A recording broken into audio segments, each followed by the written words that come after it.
अस्सलाम वालेकुम। आज मैं आपके साथ अपनी हाई ब्लड प्रेशर की एक स्टोरी शेयर करूँगी, जिसकी वजह से मेरी तबीयत बहुत ख़राब रहती थी। मैं फ़र्स्ट ईयर सेकंड ईयर की कॉलेज स्टूडेंट थी और मेरी तबीयत बहुत ख़राब रहा करती थी, चक्कर आते रहा करते थे। तो एक दिन अम्मी ने मुझे देखा तो कहा कि तुम्हारे पाँव नीचे से इतने पीले क्यों हैं? तो अम्मी मुझे डॉक्टर पे ले गईं। डॉक्टर साहब ने मेरी रूटीन पूछी तो मैंने बताया कि मैं लेट नाइट पढ़ना पसंद करती हूँ कि जब सो जाते हैं सारे तो पढ़ना आसान हो जाता है, कोई शोर शराबा नहीं होता। तो डॉक्टर साहब ने मुझे ब्लड टेस्ट लिख के दिए। वो ब्लड टेस्ट करवाए तो मेरा ब्लड जो था वो एच बी बहुत कम निकला। तो डॉक्टर साहब ने मुझे उसकी ब्लड बढ़ाने की गोलियाँ दी और अनार-शनार खा के पियो तो उससे आपका ब्लड बढ़ेगा। वो ब्लड बन गया तो चलो रिपोर्ट जो थी वो रिपीट करवाई, थोड़ा सा ही बढ़ा। लेकिन डॉक्टर साहब ने कहा कि इस तरह से ख़्याल करें आप, क्योंकि रात के टाइम जो है जागने से ना चाँद की कुछ रेडिएशंस होती हैं जिसकी वजह से हमारे अंदर जो है वो सेल्स में प्रॉब्लम होती है और हमारा ब्लड नहीं बनता। तो आप रात की नींद पूरी किया करें और डे टाइम में पढ़ा करें। तो वो कुछ अर्सा अपने ऊपर ध्यान दिया, फिर अब रूटीन बन गई, बस पढ़ाई पे ध्यान और ये सब कुछ। फिर नहीं दोबारा टेस्ट वगैरह करवाए। फिर काफ़ी 3-4 साल गुज़र गए। मैं एक दिन सुबह उठी तो मुझे इतने इस कदर चक्कर आ रहे थे कि मेरे से सीढ़ियाँ भी नहीं उतरा जा रहा था।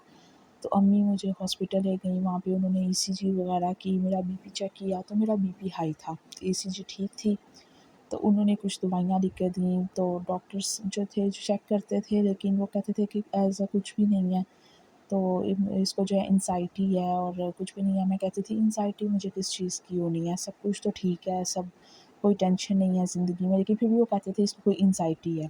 तो फिर डॉक्टर्स ने क्या किया कि मुझे इंड्रोल और लेक्सोर्डिनर और इस तरह की टैबलेट्स देनी स्टार्ट कर दी। मैं मामूल बन गया हर रोज़ डॉक्टरों पे जाना, डॉक्टरों पे फिरते रहना, हफ़्ते में 2 बार डॉक्टरों पे जाना। फिर लाइफ़ बहुत डिस्टर्ब हो गई हुई थी क्योंकि मैं कॉलेज स्टूडेंट थी।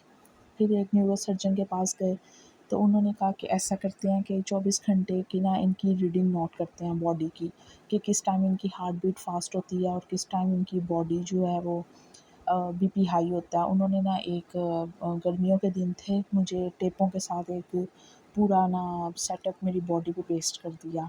एक रिकॉर्डर था, जैसे हम पहले वो गाने वाला सुनते थे, तो आपको पता होगा जैसे रिकॉर्डिंग होती है, रिकॉर्डर्स होते हैं, तो वो मेरी बॉडी पे उन्होंने पेस्ट करवा दिया कि मैंने वो रूटीन के सारे वो काम करने हैं जो मैं करती हूँ और फिर वो नोट करेंगे कि किस टाइम मेरी रीडिंग फ़ास्ट आती है। तो किसी ने कहा कि इसकी शादी करवा दें, ठीक हो जाएगी, रूटीन चेंज होगी, ज़िम्मेदारियाँ बढ़ेंगी, ठीक हो जाएगी। लेकिन ऐसा कुछ भी नहीं हुआ। डॉक्टर्स के चक्कर लगते रहे, मेरी वो रीडिंग्स भी ठीक आई और हार्ट बीट तो मेरी इस कदर फास्ट हो जाया करती थी कि मुझे लगता था कि मैं बस अभी गिर जाऊँगी। इस कदर हार्ट बीट फास्ट होती थी और समटाइम्स बीपी भी बहुत शूट कर जाता था।